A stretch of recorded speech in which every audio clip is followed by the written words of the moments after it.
Makanya belakangan ini Bu, belakangan lagi rame, lagi heboh. Ada seorang ulama besar di Jakarta dijadikan bulan-bulanan fitnah di media sosial. Habib Utsman bin Yahya. Belanda menjajah, kita sepakat. Cuman tuh waktu ya Belanda yang berkuasa. Maka Habib Utsman bagaimana caranya? Beliau melakukan mudaroh. Ada mudaroh, ada mudahana. Kalau mudahana itu ngejilat buat kepentingan duit. Mudahana itu ngejilat buat kepentingan harta. Buat kepentingan kenyamanan dirinya sendiri. Itu mudahana. Itu haram hukumnya. Mudahana itu namanya. Tapi ada namanya mudaroh. Mudaroh itu dia ngedeketin penguasa. Tujuannya buat apa? Buat kemaslahatan umat. Supaya syariat bisa jalan, supaya meminimalisir mudarat buat umat. Itu yang dilakukan oleh Habib Utsman dan itu disaksikan oleh kiai-kiai Betawi. Yang merendahkan Ahlul Bait, cucu Nabi, kelak akan bertanggung jawab di hadapan Rasulullah Sallallahu Alaihi Wasallam. Belajar dengan kami Ahlul Bait, walaupun Bahlul lebih utama daripada 70 ulama atau kiai. Indonesia natijah min nataij kami. Indonesia ini adalah buah dari gerakan dakwah ulama tadi. الخير والنور الذي وصل إلى إندونيسيا بواسطة العلماء من آل بيت النبي محمد الذين هاجروا من تريم من حضرموت إلى إنديا ثم إلى إندونيسيا. Islam yang ada di Indonesia ini adalah sumbernya daripada ulama dan ahli bait dari kota Tarim Hadramaut yang hijrah dari negerinya mampir ke India kemudian datang ke Indonesia. لو جئنا ونظرنا في سيرته وتاريخه ولسانه لوجدنا ذلك الاتصال قديما ارتباطا وثيقا لا ينفك. Kalau kita kembali ke sejarah kita yaitu Wali Songo yang mana mereka itu dari Tarim Hadramaut, maka kita akan sadar Indonesia dan Tarim tidak bisa. Berapa biaya dapat sertifikat Habib Mar? Kayaknya bisa buat sandang pangan jadi Habib. Kalau aja lu punya duit sebanyak dunia, dunia isinya duit semua, dan itu milik lu, kemudian lu pengen jadi Habib, sampai kiamat kagak bakalan jadi Habib lo. Paham? Arti lo? Sampai kiamat kagak bakalan jadi Habib. Kalau nggak percaya, berapa duit yang lo punya? Coba lu bayar. Kalau bisa hebat lo. Kagak bakalan bisa. Emang ono yang sono 5.000 10.000 dapat sertifikat. Unyil. Saya tantang bahwa nasab Ba'alawi ini sahih. Saya tantang untuk berdiskusi dan membawa dalil-dalil kesahihan itu. Saya yakin mereka tidak akan bisa untuk membawakannya. Mana dalilnya yang menyatakan bahwa Ubaidillah sebagai anak Ahmad? Mana dalilnya bahwa Ahmad bin Isa itu dia pindah ke hijrah ke Yaman? Mana dalilnya bahwa Ahmad bin Isa pernah ada di Basrah? Mana dalilnya bahwa Ahmad bin Isa punya anak namanya Ubaid, kemudian Ubaid punya anak namanya Alwi, Alwi punya saudara namanya Jadid? Tidak ada. Cari dalilnya kalau punya dalil.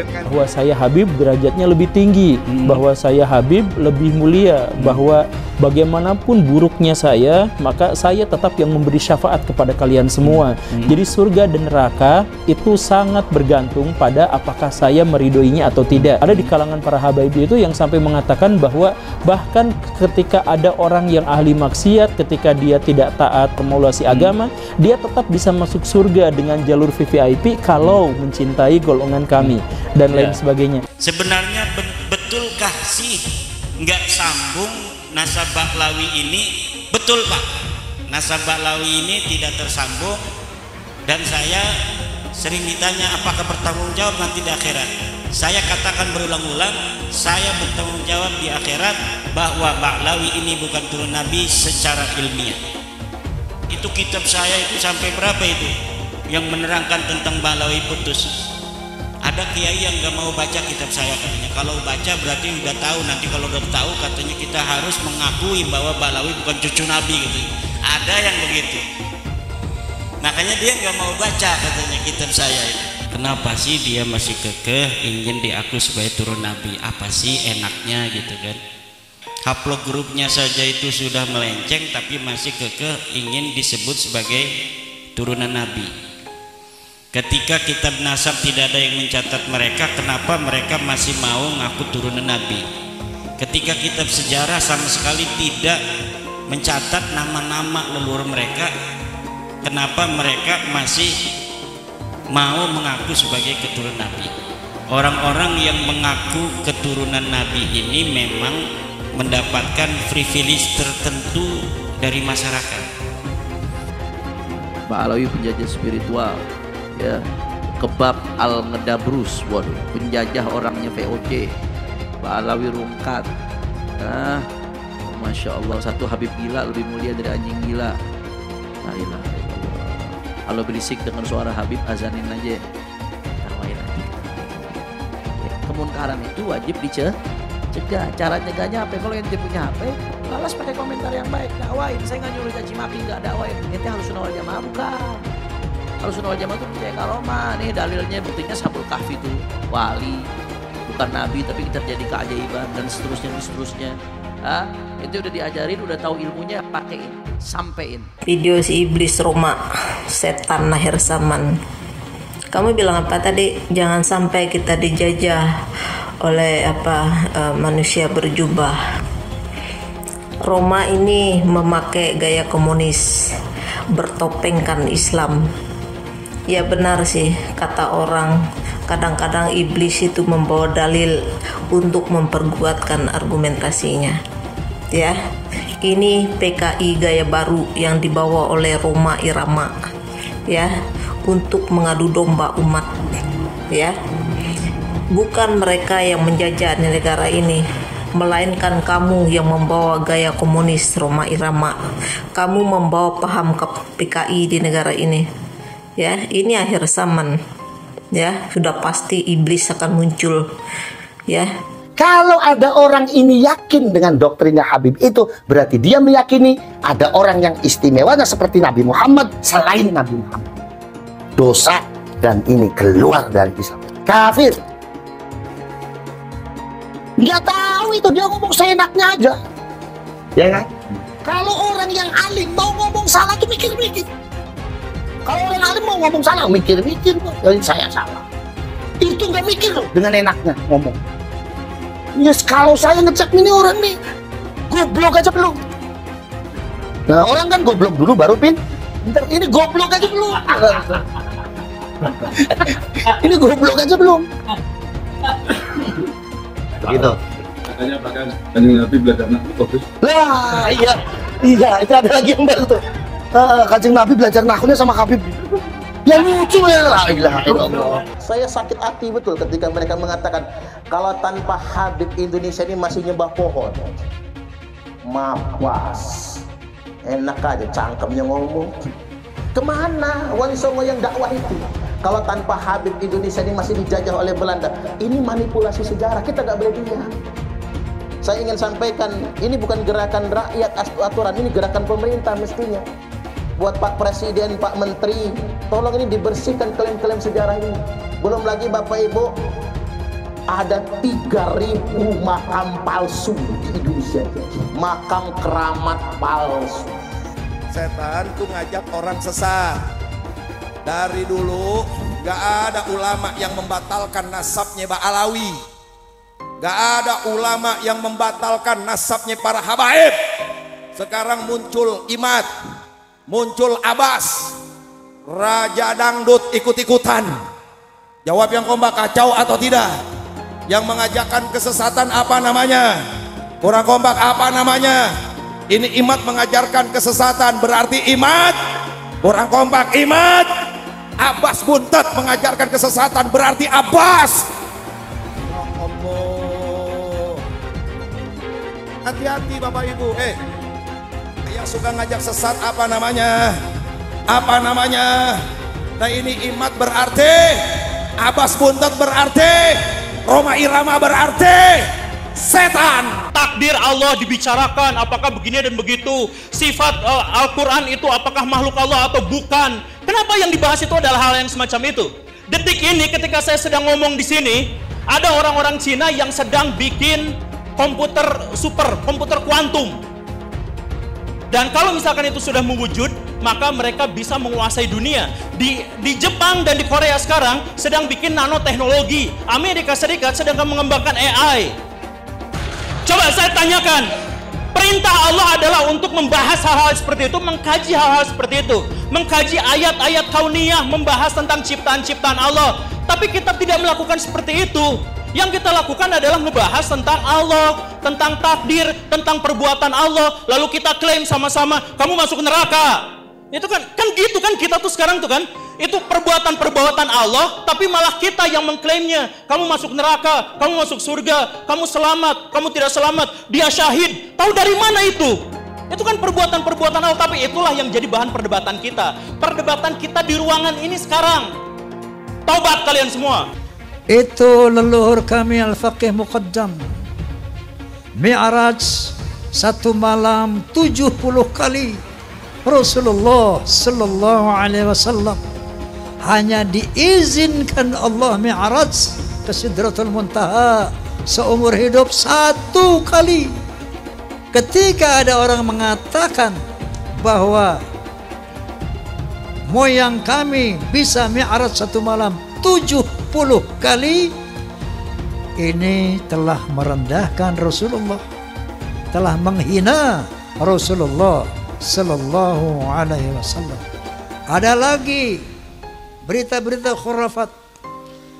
Leluhur kami kalau tidak malu sama Allah dapat memadamkan api neraka cuma dengan kelingking. Menghina Nabi sekarang menghina Allah subhanahu wa ta'ala.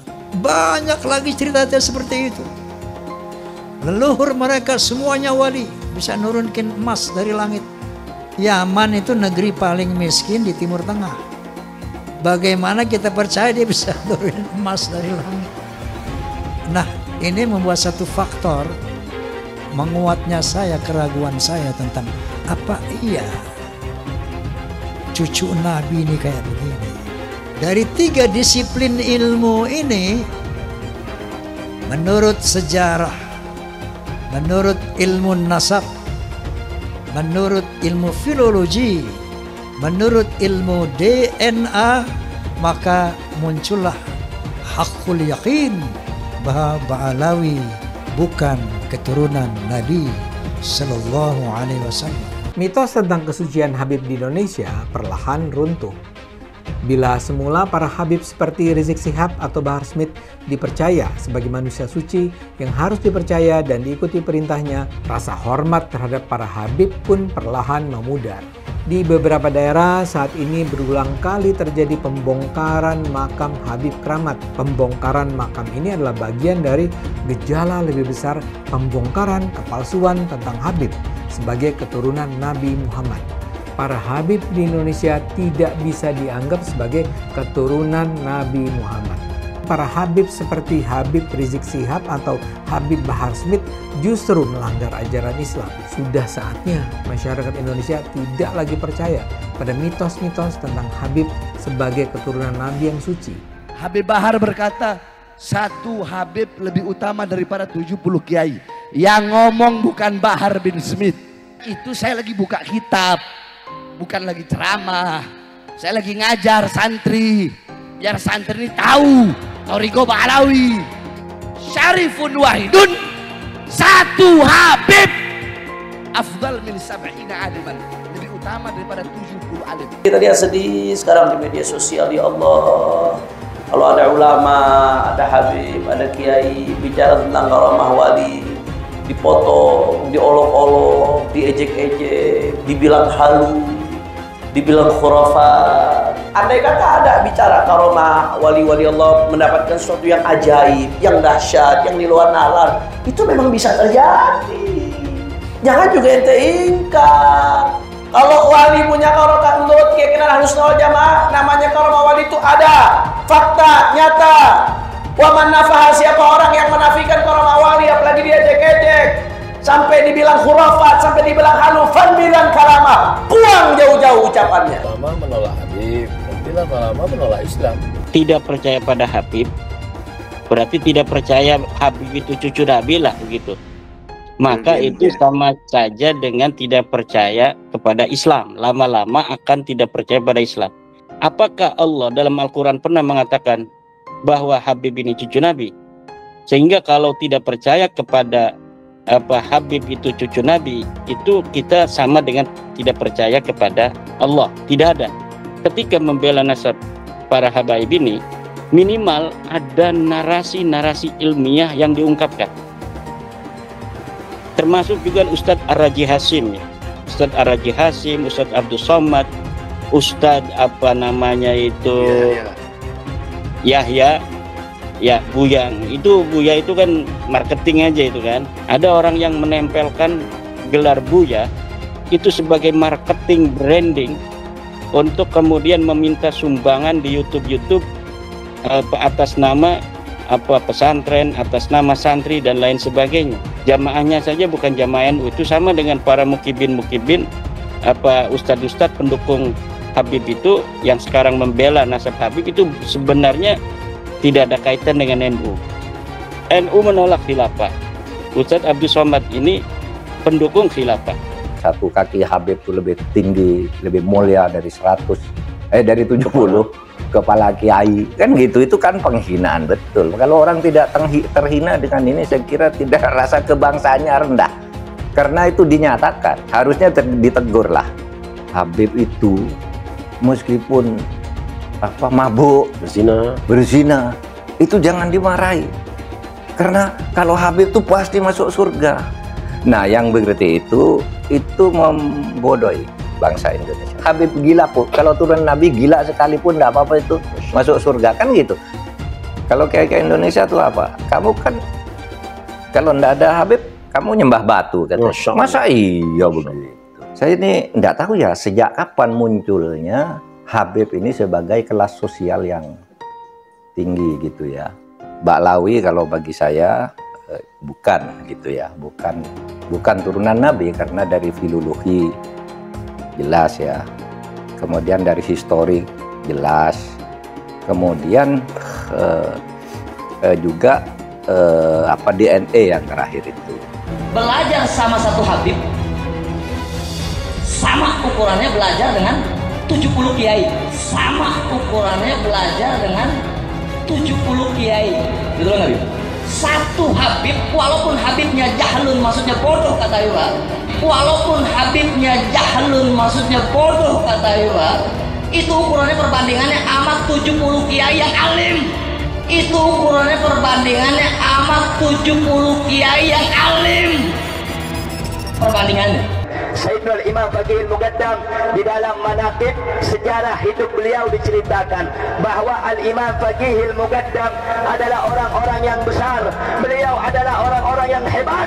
Bahkan diceritakan beliau pernah mi'raj, saudara-saudara, bertemu dengan Allah dalam satu hari 70 kali, saudara-saudara. Bertemu dengan Allah dalam satu hari 70 kali, saudara-saudara. Kalau aku tidak malu kepada Allah Ta'ala, maka neraka Jahannam itu akan aku matikan. Kalau aku tidak malu kepada Allah Ta'ala, maka neraka Jahannam itu akan aku matikan. Al-Hamid ngeluarin rantai emas dari langit. Wah. Keramatnya Al-Hamid tuh, ngeluarin rantai emas dari langit sampai ke bumi. Lagi ngobrol sama kakaknya Al-Muhdhar nih, Syekh Umar Muhdhar. Ayo wahai Syekh Umar Muhdhar, dilihat keramatannya, nurunin rantai emas dari langit. Sampai ke depan dia. Ini Habib Syekh Umar Muhdhar ketawa doang. Dia bilang sama adiknya, Al-Hamid, coba lihat tuh paling atas siapa? Gak tahu ada Syekh Umar Muhdhar megangin rantai dari atas. Beliau angkat tangan kepada Allah Subhanahu wa taala sambil mengatakan, ya sama subbil laban walad Abdullah dakhal adan. Wahai yang menciptakan langit, yaitu Allah, turunkan hujan susu. Turunkan hujan susu. Dihujani apa? Susu. Subbil laban, hujankan susu. Walad Abdullah dakhal adan, karena saya anaknya bapak saya Habib Abdullah bin Abi Bakar mau masuk ke kota ini. Gak lama dari selesai doanya beliau langsung hujan susu. Masya Allah. Ada muridnya Habib Salim Jindan namanya Abdurrahman. Nih Bang Maman, kalau kita panggil Bang Maman. Bang Maman ini sholatnya berantakan. Bang Maman ini maksiatnya luar biasa. Ibadah kocar kacir. Habib Salim Jindar dikabarin sama muridnya, Beb, Maman meninggal. Sebelum ditutup, habis beliau tulis, ditaruh ke kertas, beliau bilang, Man, gue tahu lo ibadahnya berantakan, tapi lo cinta sama dzurriyyat Nabi Muhammad, ikhlas dari dalam hati. Nanti kalau malaikat Munkar Nakir datang nanya pertanyaan kubur, jangan lo jawab, Man, lo kasih surat dari gue, lo masuk surga tanpa hisab. Umat Islam mulai gaya, mulai mengkoreksi Habibnya, mulai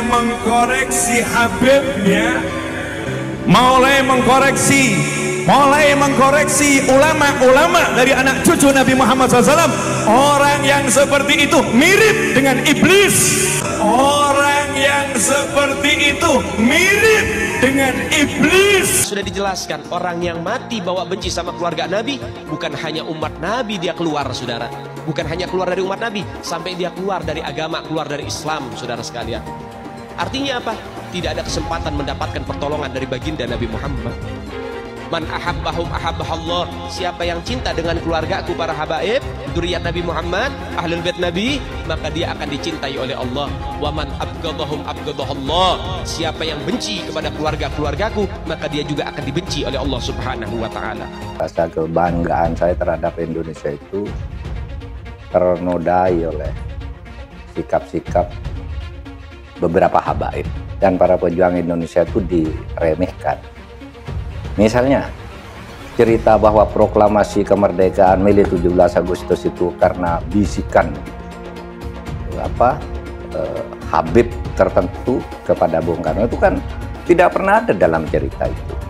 Tidak ada Habib, cerita Habib ini tidak pernah ada di dalam sejarah, kecuali dulu menjadi Usman Yahya itu menjadi muftinya Belanda yang mengharamkan kita melawan Belanda. Justru itu Habib yang jelas itu tertulis dalam sejarah. Kalau Habib berbisik ke Bung Karno kapan? Dan tidak pernah ada cerita itu. Nah kok sekarang lalu Habib, lalu para pejuang dihabibkan semua kan? Di Ponegoro, siapa lagi? Imam Bonjol. Wah itu kebanggaan orang Jawa loh di Ponegoro itu. Lalu dihabibkan. Habib dari mana? Limited edition ini. Muka-muka impor. Kalau lo kan muka lokal. Hidung pesek, pipi tembem, mata belok, persis kayak celengan Semar. Sekarang ada disebut hal rame, dibicarain di TikTok. Saya punya kakek yang dijelek-jelekin, Habib Utsman bin Yahya. Dia bilang antek Belanda. Zaman dulu itu Belanda luar biasa loh. Habib Utsman punya langkah. Beliau memang dalam kitabnya Manhajul Istiqamah ada membahas untuk tidak ada pemberontakan, tapi bacanya yang jelas, jangan cuma pas garis itu aja. Itu di situ disebutkan. Bahkan bukan cuma Habib Utsman, dulu almarhum Kiai Haji Hashim Asy'ari juga begitu. Bahkan bukan cuma Habib Utsman, dulu almarhum Kiai Haji Hashim Asy'ari juga begitu. Dulu almarhum Kiai Haji Hashim Asy'ari juga begitu. Ada namanya Kapiten Patimura. Kapiten Patimura ini adalah sosok kiai besar dari Maluku. Nama aslinya adalah Kiai Haji Ahmad Lusi. Memiliki pondok pesantren besar di Maluku, Indonesia bagian timur. Al-Habib Ali bin Abdurrahman Al-Habsyi Kuitang, beliau yang memfatwakan ketika tanggal 17 Agustus Soekarno membacakan teks proklamasi mendeklarasi daripada kemerdekaan di Indonesia. Beliau di hari Jumat itu, ba'da Jumat beliau fatwakan, sekarang saya fatwakan setiap tanggal 17 Agustus wajib pasang bendera merah putih di rumah-rumah kalian. Siapa yang nyuruh? Itu fatwa Habib Ali bin Abdurrahman Al-Habsyi Kuitang. Bendera merah putih, siapa yang memberikan instruksi kepada Bung Karno untuk membuat bendera merah putih sebagai bendera Indonesia? Itu adalah fatwa Al-Habib Idrus bin Salim Al-Jufri Palu Al-Khairat. Lambang negara Garuda, siapa yang buat? Al-Habib Asy-Syarif Hamid Al-Ghadri dari Pontianak, keluarga baginda Nabi Muhammad. Lagu 17 Agustus, Pramuka, lagu syukur, siapa yang buat? Al-Habib Husain Al-Mutahhar dari Semarang, dzurriyyat baginda Nabi Muhammad. Jadi Anda jangan berpikir, ini habaib di Indonesia jasanya apa? Banyak, itu yang baru kecatat. Itu yang baru ketahuan. Masih banyak lagi daripada keluarga Nabi Muhammad yang tidak mau masuk buku karena perjuangannya ikhlas karena Allah dan Rasul. Siapa Imam Bonjol? semua pasti bilang pahlawan. Betul apa enggak? Imam Bonjol pahlawan Indonesia bukan? Pahlawan nasional bukan? Sekarang siapa namanya Imam Bonjol? Al-Habib Muhammad Syahabuddin. Beliau habaib dari kalangan bin Syahab. Imam Bonjol itu bin Syahab, masih daripada kakeknya Habib Rizik, saudara sekalian. Itu keluarga daripada Nabi Muhammad, keturunan Sayyiduna Muhammad. Habib Rizik, Habib Rizik guru de NU, Habib Rizik, Habib Rizik idola de NU. Indonesia terbesar di dunia. Bangsa ini akan aman, bangsa ini akan sejahtera, bangsa ini akan makmur selama anak cucu Nabi Muhammad SAW tidak diganggu, tidak diusik, dimuliakan, dicintai, disayangi. Karena apa? Ada doa dari kakeknya, pemimpin kita semua, Baginda Muhammad Sallallahu Alaihi Wasallam.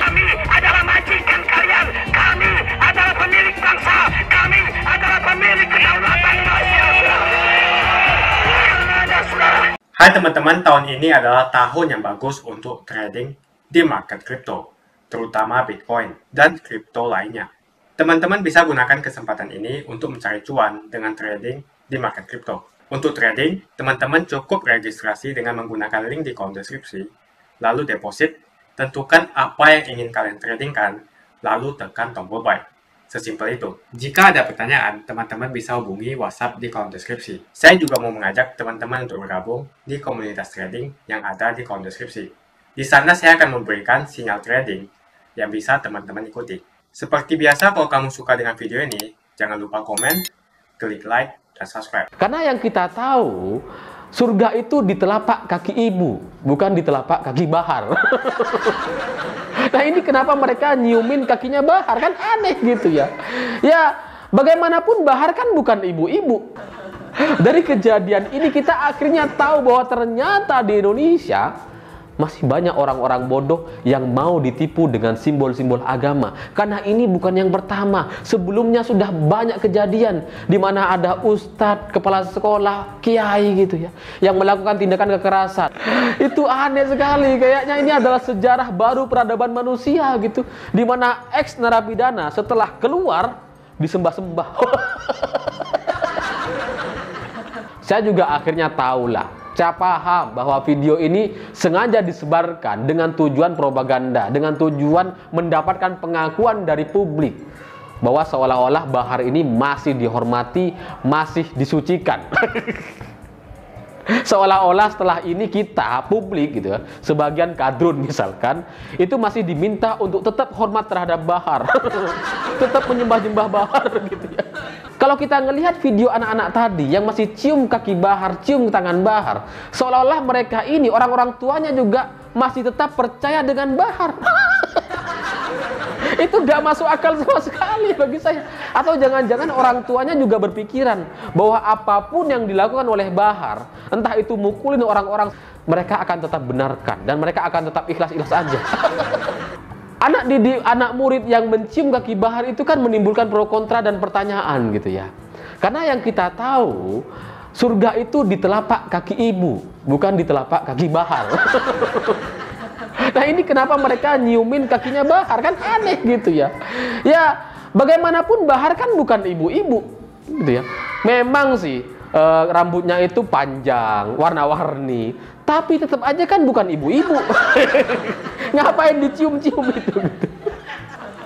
Ketika video ini viral di mana-mana, itu kan seolah-olah ingin membenarkan bahwa apa yang dilakukan oleh Bahar itu semuanya tidak mereka permasalahkan. Seolah-olah ingin mereka benarkan bahwa perlakuan Bahar terhadap anak didiknya sampai mukulin supir taksi, bagi mereka dianggap bukan sebagai suatu permasalahan. Seolah-olah mereka, anak didik ini yang cium tangan Bahar, cium kaki Bahar, kalau mereka suatu saat dipukuli oleh Bahar sampai berdarah-darah, mereka nggak akan mempermasalahkan dan nggak akan lapor polisi.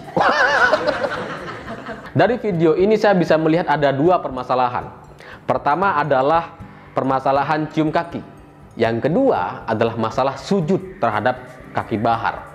Ini bisa dua hukum yang berbeda. Ketika ada anak murid cium kakinya Bahar, ini kan pertanyaannya dalam alasannya apa? Konteksnya apa? Apa yang membuat mereka merasa bahwa Bahar ini layak untuk dicium kakinya? Padahal dia ini banyak dosanya gitu ya. Apa gitu. Kalau soal keturunan Nabi, ini juga yang menjadikan pro kontra di tengah masyarakat gitu. Ada banyak orang yang membenarkan karena Bahar ini katanya keturunan Nabi, Habib katanya. Dan kalau alasannya hanya gara-gara keturunan Nabi katanya, yang sudah ribuan tahun lalu dan berabad-abad yang lalu, itu bagi saya nggak masuk akal. Karena bagaimanapun Bahar ini bukan Nabi.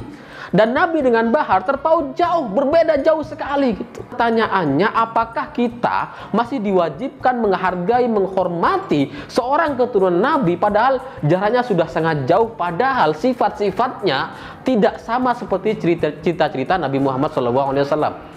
Itu kan pertanyaannya gitu. Apakah kita harus tetap hormat, tetap cium tangan, cium kaki pada orang yang katanya keturunan Nabi padahal kelakuannya salah-salah sama sekali? Itu kan pertanyaannya. Tapi kalau dari sisi saya, Nabi itu kan sudah cerita soal ribuan tahun yang lalu. Katakanlah Bahar ini memang keturunannya, keturunan Nabi gitu. Tapi apakah pantas untuk disembah dan disujud-sujuti kayak gitu, dicium kakinya? Tidak pantas gitu. Karena kita ini sebenarnya sama aja gitu. Kita ini sama manusia, sama-sama keturunan Nabi Adam. Sama-sama penghuni surga. Ngapain kita sampai sujud, sampai cium kaki gitu. Ya, dari video ini saya ingin menggugah teman-teman yang menonton. Saya ingin memberikan pengetahuan gitu. Karena saya juga malu kalau kemudian ada yang membenarkan, ada yang mendukung untuk orang mencium kaki orang lain gitu. Jadi kalau ada anak kemudian lebih menghormati gurunya sampai cium kakinya, tapi kepada ibunya dia nggak melakukan itu, ya bagi saya itu sudah sebagai sebuah kesalahan menurut pemahaman, pengetahuan yang saya ketahui. Habib-habib ini sering sekali menggelar aksi unjuk rasa yang dinamakan sebagai aksi bela rakyat. Rakyat yang mana yang kamu bela? Lagian tujuan dari demo itu untuk mendesak Presiden Jokowi untuk turun dari jabatannya. Yang jelas dalam video tersebut, Hanif Alatas meneriakkan bahwa dia adalah majikan. Warga yang pribumi dikatakan sebagai budak oleh Habib dari Yaman. Cek dulu dong apakah kamu memang Habib asli. Para pengikut dan umatnya lebih parah lagi, mau saja dijadikan budak oleh Hanif Alatas. Pribumi harus bangkit, jangan mau lagi diinjak-injak oleh Arab Yaman yang ngaku-ngaku sebagai Habib. Saya mengajak para pribumi untuk bangkit, memiliki jiwa nasionalisme, rasa persatuan, dan kesatuan yang tinggi. Jangan mau lagi dikibuli oleh orang-orang seperti Bahar Smith dan Rizik Syihab yang ngaku-ngaku sebagai Habib. Kebangkitan pribumi ini merupakan langkah untuk mengajak rakyat Indonesia memiliki kesadaran agar mampu memperjuangkan Indonesia untuk tidak menjadi budak bangsa lain, terutama Arab Yaman. Orang-orang seperti Bahar dan Rizik Syihab, mereka ngaku-ngaku sebagai Habib. Bisa saja mereka Habib palsu, karena tidak ada pembuktian cek keturunan bahwa betul mereka adalah keturunan Nabi. Jangan terus mengibuli masyarakat dengan menjual nazab. Jual nazab untuk mengumpulkan pundi-pundi rupiah dan kaya raya dengan mengibuli masyarakat. Lihat si Bahar dan si Rizik. Dari miskin jadi kaya. Bahar Smith yang dulunya tidak punya mobil sekarang mempunyai banyak koleksi mobil-mobil mewah. Kalau mobilnya dijual semua, mungkin mencapai hingga puluhan miliar. Yang menjadi pertanyaan, apakah dia membayar pajak? Lalu dari mana penghasilan miliarannya itu? Dengan ceramah dan menjual ayat, si Bahar Smith bisa membeli mobil mewah yang harganya miliaran. Coba cek pajaknya. Apakah dia membayar pajak? Tidak pantas seorang mengaku cucu Nabi, tapi kelakuannya tidak ada kesopanan sama sekali. Ada juga murid dari Bahar Smith yang mengatakan satu Habib bodoh sama dengan 70 Kiai Alim. Mau sampai kapan bangsa Indonesia mampu dia menahan diri dan membiarkan bangsanya sendiri dihasut, diadu domba, diperdaya dan diperalat, bahkan diperbudak oleh manusia-manusia keturunan Yaman yang notabene pendatang. dan belum jelas juga Habib asli atau bukan. Disuruh lakukan cek keturunan, dia takut, gak berani. Berani tidak mereka yang ngaku Habib itu melakukan tes untuk membuktikan mereka betul keturunan Nabi? Kalau para Habib tidak berani melakukan tes, jangan disanjung-sanjung. Apalagi ajaran yang disampaikan penuh dengan ujaran kebencian, seperti Bahar Smith, Rizik Syihab, dan penceramah-penceramah lainnya. Tak usahlah panggil Habib-Habib, seakan-akan keturunan Arab kastanya lebih tinggi dari keturunan pribumi atau keturunan Cina. Seakan-akan Cina dan pribumi di bawah orang Arab. Namun Cina sudah menjadi nomor 1 di dunia, dan saya percaya Indonesia akan menjadi negara maju dengan mayoritas pribumi. Seharusnya Arab Yaman harusnya belajar dari negeri Cina. Seperti kata kitab suci, belajarlah sampai negeri Cina. Begitu saja opini saya hari ini. Tuliskan opini kalian tentang Bahar Smith di kolom komentar. Jika kalian setuju dengan pendapat saya, ayo tekan like di video ini. Dan bagikan video ini ke teman dan family Anda, supaya mereka semua mengetahui tentang informasi ini. Tekan tombol subscribe dan bunyikan lonceng notifikasi supaya kamu tidak ketinggalan